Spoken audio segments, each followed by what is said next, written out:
Ipinagbabawal na ng United Arab Emirates o UAE ang pagbeberipika ng mga kontrata ng Pilipinong household workers na nagtatrabaho roon. Ayon po yan sa kalalabas lang nilang polisiya. Pero ang gobyerno ng Pilipinas tutol dito. May report si Mariz Umali.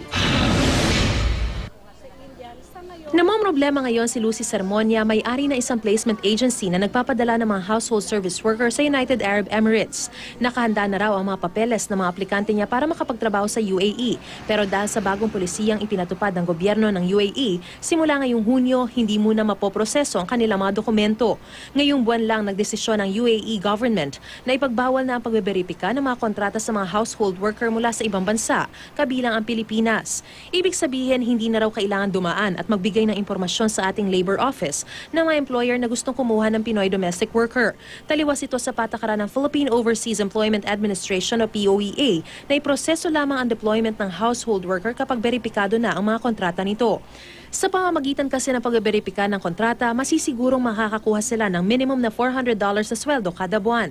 Mabibigyan sila ng day off kada linggo at siguradong walang babayarang placement fee. Kailangan natin tuloy-tuloy na protection ng ating mga manggagawa through the verification system kasi ito ay household service worker at kailangan sigurado yung sino ba ang employer na pupuntahan niya at maganda rin yung may nananagot na recruitment agencies pero doon sa employer kasi may joint and solidary liability sila under our law.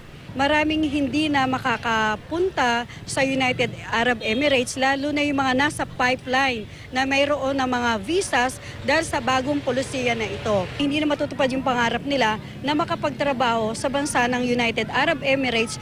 Sa kasalukuyan, mayroong 80,000 household service worker na Pinoy sa UAE na may tig-2 taong kontrata. Sakaling matapos ang kontrata, hindi sila pababalikin ng ating gobyerno hanggat ganito ang patakaran ng UAE.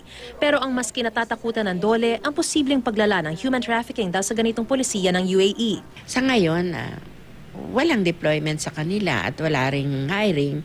Lalawak ang kaso ng trafficking from our point of view kasi nga hindi documented.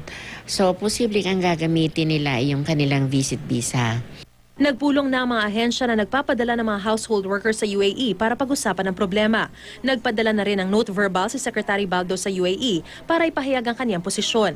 Kumpiyansa naman si Baldos na hindi magtatagal ay babawiin din ng UAE ang ganitong polisiya gaya ng ginawa ng Saudi dati, lalo pat 75% ng kanilang mga household worker sa Pilipinas nila kinukuha. Mariz Umali, GMA News.